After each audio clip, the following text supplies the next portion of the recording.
This is a representation of the stage model. In this picture, it shows how life moves along more of a linear plane. So it starts from initiating, and it moves up to experimenting, intensifying, integration, bonding. And then once it reaches bonding, the way it goes, then it starts heading down to differentiation, circumscribing, stagnating, voiding, and then finally to termination. Which shows how that life moves along a linear plane, and it's kind of avoiding the fact that there are fluxes in relationship, which the phase model demonstrates.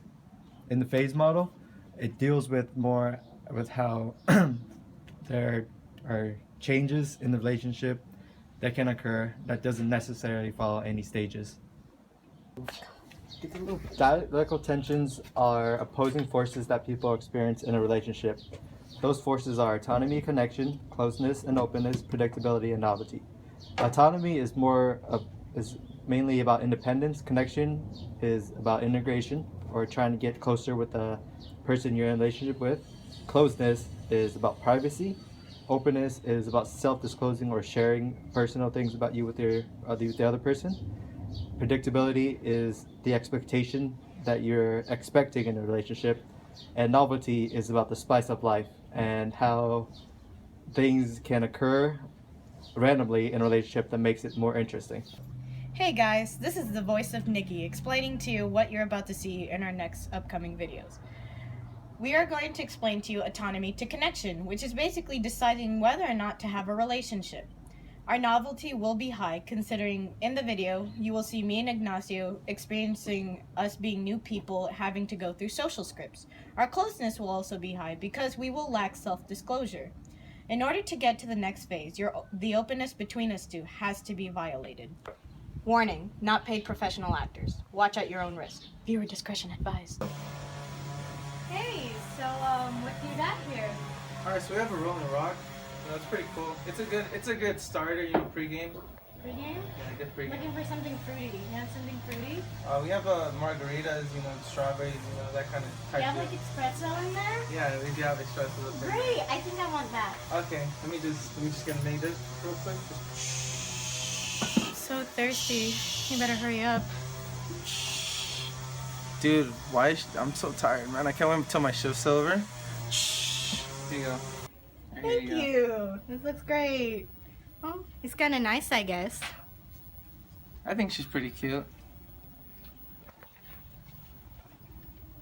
Oh yeah, so how's your day been?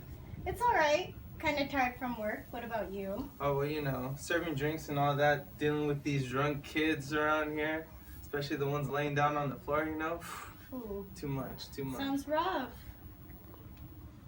Oh yeah, so yeah, let me give you my number so we can talk after work, Yeah, sure. Okay. All right. Yeah. The next phase, we're going to be talking about autonomy and connection. By the way, my name's Ignacio. And in the video, we're going to show how Nikki and I balance our relationship.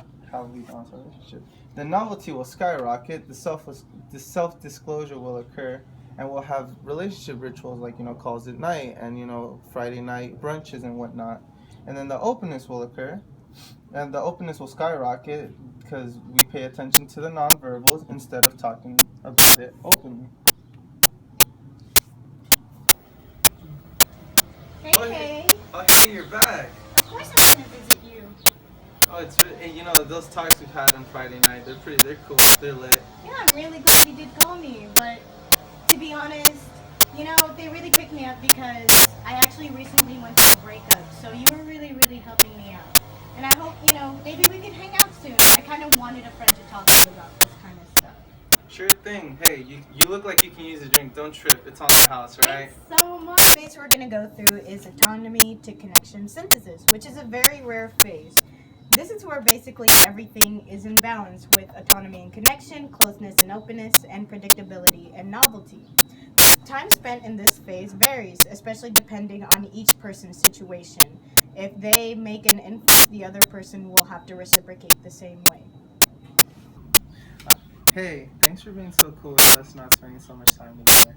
No, it's okay. I know you have work on your weekdays and you need your time alone. I'm just thankful that you give the weekends to me so we can work things out. I'm glad that you told me about your breakup. You know, it was a lot to get off my chest, and I knew not to tell you too much, but I was glad I at least told you. Oh, by the way, I know we have a date again this Friday. Where are we going to this time? You know, it's going to be a surprise. Alright, so the last phase we'll be talking about is the connection to autonomy. Whether we decide to either fix the relationship or let it go. The novelty will be high because the predictability will always be about conflict. The openness will be high because the two in the relationship will have negative talks about conflict and the imbalance in the relationship. And in order to set it back in balance, we have to go back to the phase 2 for balance. Why can't you give me space, Nikki? You know that I'm busy. Well, why don't you give me enough time? It's like you don't even want to be around me anymore. Well, it's because every time we're around, you always check my messages like I'm something to check up on. Don't you trust me or anything? Well, maybe I'd trust you more if I knew more about you, because you don't even spend time. You're not even the same person anymore. Not just that, you don't even take me on dates Fridays anymore. What's up with that? Oh my goodness, because everywhere we go, you're always so picky about, ooh, the meat's overcooked. Ooh. Your meat's about to be overcooked. So as you can tell in the video, me and Ignacio demonstrated autonomy and connection, closeness, openness, predictability, and novelty. But here we'll explain to you how it relates to our gender needs. So as you can tell in the video, I tended to be more needy, while Ignacio had to pull back because I wanted more autonomy, I wanted more connection, and he wanted more autonomy. And then afterwards, I discussed how I wanted more information, but because of me wanting so much openness, that led to Ignacio not wanting to self-disclose because he'd rather be more closed in. And then later on, we discussed how since Ignacio didn't take me to those Friday night brunches, he didn't give me that predictability, and in return, I didn't get to look forward to the novelty. And that wraps it all up. These are the ways to manage your dialectical tension in the phase model. So first one is reaffirmation. Reaffirmation means that you're noticing that there are dialectical tensions that is occurring in like a phase of your relationship. So for example, when you're first meeting a blind date, one of the dialectical tension that could be there is closeness or openness. For introverts, closeness is more of a problem because they're meeting someone and they don't want to talk much about themselves. But for extroverts, they're more open, so they need to realize that's a dialectical tension and try to keep themselves more closed and keep some stuff held back instead of saying everything at once. Cool. Another way to manage your dialectical tension is called alternation, which means choosing what to do with your time in order to find like a perfect balance. So the tension that goes with this one would something be like novelty versus predictability. So for example, let's say week 1 you spend time with your significant other, and then week 2 you spend time alone doing your hobbies or interests, and then week 3 you go back to spending time with your significant other, and week 4 you spend some time alone.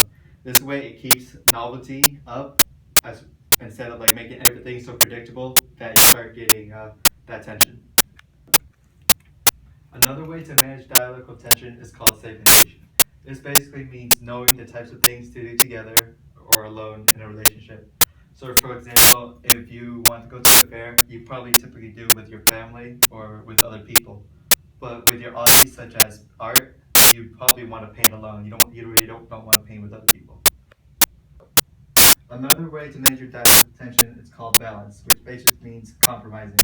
So that basically means trade-off, so that both of you get what you want. So for example, say your significant other goes to visit your family with you, and in return you do shopping errands with them. That way you both get what you want. Another way to manage tension is called integration, which is basically collaborating with your significant other or whoever you're in a relationship with. But basically what that means is an open discussion about alternation or taking turns about what you think is the ideal for each of these other 4 steps mentioned before. So for example, something that is like integration would be you and your significant other or whoever you're in a relationship is sit down and talk about how you can manage these 4 things in order to find a way for both of you to be happy. Another way to manage your tension would be recalibration. This basically means reviewing or rethinking about what is occurring differently or in a different perspective. So So a good example of this would be the first day of Comm 9. In a traditional classroom, the first day is usually the teacher talking about the class and explaining the syllabus, and that's pretty much it. But the first day of Comm 9, we had to talk with each other in a circle, and we had to communicate each other for 30 seconds each person. With that, we had our openness was thrown out because we didn't think we had to be open in the first day. We usually close and let the teacher talk. But on that first day in Comm 9, we had to be more open. We had to communicate with other people. The next two are denial and disorientation. These are the two ways of managing tensions that you should not be doing, even though people sometimes do them. The reason that you don't do them is because these could lead to, or they're harmful to relationships. So what denial is, it's the opposite of reaffirmation, because it's denying that tension exists. So a good example of this would be a clingy significant other. When they're clingy, they want to be with you whenever they can.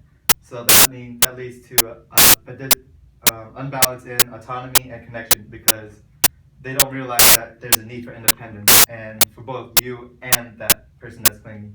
And for the next one, in closeness and openness, they always need to know too much. They always want to know what you're doing or where, and they want to know where you're at all the time, even though there should be a need of closeness too. Sometimes you don't want to disclose that information. And for the next one, which is predictability and novelty, it's predictable. You know that he's gonna text you or call you, and it's you know that's gonna happen. There's no more novelty in the relationship, so all these can lead to a harmful relationship.